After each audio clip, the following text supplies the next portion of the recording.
प्यारे बच्चों, ये सॉलिड स्टेट पार्ट 2 लेक्चर में आपका स्वागत है। आप देख रहे हैं science by PK Tiwari YouTube channel, और अगर आप चैनल को सब्सक्राइब नहीं किए हैं तो सब्सक्राइब कर लीजिए। पिछले लेक्चर में ऑलरेडी हम बताए थे कि जो सॉलिड्स हैं तो उनका कितने टाइप का होता है, तो उस पर क्रिस्टलाइन और एमार्फस इसको डिटेल्स में डिस्कस किए थे। सॉलिड स्टेट का जो जनरल कैरेक्टरिस्टिक है उसको भी डिस्कस किए थे, और इस लेक्चर में हम डिस्कस कर रहे हैं ये टाइप्स ऑफ क्रिस्टलाइन सॉलिड। तो जो सॉलिड का ये क्लासिफिकेशन है ये 2 टाइप का होता है, crystalline solid and amorphous solid.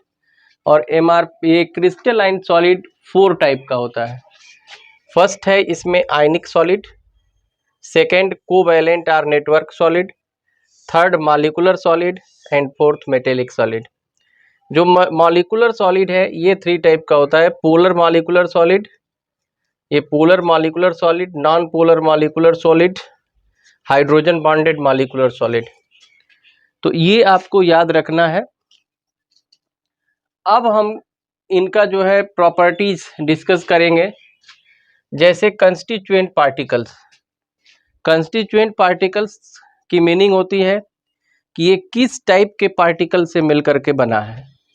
तो जैसे ये नेम से ही क्लियर है, आयनिक है तो ये positive ion and negative ion, ये पॉजिटिव और निगेटिव आयन से मिलकर के बना है। और कोवैलेंट और नेटवर्क सॉलिड है तो इसमें नॉन मेटल ये एटम होते हैं, नॉन मेटल एटम। और ये मॉलिक्यूलर सॉलिड है तो इसमें मॉलिक्यूल्स होता है, मॉलिक्यूल। और मेटेलिक सॉलिड है तो इसमें मेटल एटम होते हैं, मेटल एटम। तो ये नेम में ही क्लियर है। जैसे आप देख रहे होंगे कि अगर ये आयनिक सॉलिड है तो ये पॉजिटिव आयन निगेटिव आयन से मिलके बना है। कोवैलेंट और नेटवर्क सॉलिड है तो नॉन मेटल एटम से मिलके बना है। मॉलिक्यूलर सॉलिड है तो मॉलिक्यूल्स से, अगर पोलर मॉलिक्यूलर सॉलिड है तो पोलर मॉलिक्यूल्स, नॉन पोलर है तो नॉन पोलर मॉलिक्यूल्स, और H बॉन्डेड है तो हाइड्रोजन बॉन्डेड मॉलिक्यूल, जैसे H2O, ethanol, methanol, monocarboxylic acid. और मेटेलिक सॉलिड है तो मेटल से मिलकर बना है। अब जो आयनिक सॉलिड होते हैं इसमें किस टाइप का फोर्स लगता है? Electrostatic or coulombic forces, electrostatic या कूलम्बिक फोर्स होता है। कोवैलेंट बॉन्ड होता है इसमें, कोवैलेंट या नेटवर्क सॉलिड में। और इलेक्ट्रोस्टैटिक और कूलम्बिक फोर्सेस को हम आयनिक बॉन्ड भी कहते हैं, आयनिक बॉन्ड। तो आयनिक सॉलिड में आयनिक बॉन्ड भी आप लिख सकते हैं। कोवैलेंट या नेटवर्क सॉलिड में कोवैलेंट बॉन्ड होता है, कोवैलेंट बॉन्ड। उसी तरह से इसमें जो पोलर मॉलिक्यूलर सॉलिड है, नॉन पोलर H बॉन्ड है, तो इसमें भी इनके बीच में कोवैलेंट बॉन्ड ही होता है। लेकिन ये वांडर वाल्स फोर्सेज आप लिख लीजिए, वांडर वाल्स फोर्सेस। और इसमें मेटेलिक बॉन्ड होता है, मेटेलिक बॉन्ड। तो नेम से ही क्लियर है कि जो आयनिक सॉलिड होते हैं वो पॉजिटिव आयन निगेटिव आयन से मिलकर बने होते हैं। बॉन्डिंग में इलेक्ट्रोस्टैटिक और कूलम्बिक फोर्सेस लगता है, आयनिक बॉन्ड बनता है। उसी तरह से जो कोवैलेंट या नेटवर्क सॉलिड है, नॉन मेटल एटम से मिलकर बने होते हैं, इसमें कोवैलेंट बॉन्डिंग होती है। मॉलिक्यूलर सॉलिड मॉलिक्यूल से मिलकर बना है, वांडर वाल्स फोर्सेस लगता है। और ये मेटेलिक सॉलिड मेटल एटम से मिलकर बनता है और इसमें मेटेलिक बॉन्ड बनता है। अब फिजिकल नेचर की बात करें तो ये क्या होता है? ये हार्ड बट ब्रिटल, ये हार्ड बट ब्रिटल माने ये कठोर तो होता है लेकिन टूट जाता है। कोवैलेंट बॉन्ड जो होता है, ये जो पोलर है ये सॉफ्ट है, नॉन पोलर भी सॉफ्ट है, ये हाइड्रोजन बॉन्डेड हार्ड होता है। एक मिनट, ये कोवैलेंट या नेटवर्क सॉलिड ये हार्ड है, ग्रेफाइट और जो है ये सॉफ्ट है, कुछ एक्सेप्शन है।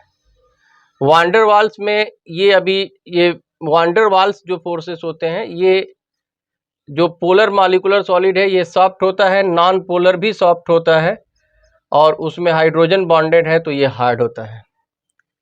और मेटेलिक सॉलिड, ये मेटल्स जो होते हैं हार्ड होते हैं, लेकिन कुछ मेटल सॉफ्ट भी होते हैं, जैसे सोडियम है, मरकरी है। और इलेक्ट्रिकल प्रॉपर्टी, जो आयनिक सॉलिड होते हैं इलेक्ट्रिकल कंडक्टर होते हैं, electrical conductor in aqueous solution, water में, सॉलिड स्टेट में मतलब नहीं। कोवैलेंट जो होते हैं ये नॉन कंडक्टर होते हैं या इंसुलेटर, लेकिन ग्रेफाइट इसमें है वो क्या होता है, कंडक्टर होता है। और ये ऑलरेडी ये इंसुलेटर है और ये कंडक्टर, इलेक्ट्रिकल कंडक्टर है। जो जितने भी मेटल्स हैं इलेक्ट्रिकल कंडक्टर होते हैं। इनका हाई होता है, इनका भी हाई होता है, इनका लो होता है, और ये हाई मेल्टिंग पॉइंट होती है। कुछ एक्सेप्शनल केस भी है इसमें। तो इस तरह से आप जो है ये क्लासिफिकेशन ये टाइप्स ऑफ क्रिस्टलाइन सॉलिड, उनकी प्रॉपर्टीज को प्रॉपर्टीज को डिस्कस कर रहे थे। अगर मान लीजिए कि आपको आयनिक सॉलिड का ही केवल लिखना है तो आप लिखेंगे कि ionic solid is made up of cation and anion constituent particle. The constituent particle of ionic solid are positive and negative ion, ठीक है। In between constituent particles of ionic solid, electrostatic or coulombic forces exist between them। और physical property, physical nature में they are hard but some ionic, they are hard but brittle. And electrical property में electrical conductor in aqueous solution but non conductor in solid state. और they have high melting point. इसी तरह से आप covalent और network solid में लिखेंगे the constituent particles of covalent और network solid are non metal atoms. Covalent bond exists between them, they are hard but graphite is soft, and they are electrical insulator but graphite is electrical conductor, and the boiling melting point is very high। Molecules, इसमें molecular solid में अगर polar molecular solid है तो polar molecule, non polar molecular solid है तो non polar molecule, hydrogen bonded अगर है तो हाइड्रोजन बॉन्डेड मॉलिक्यूल।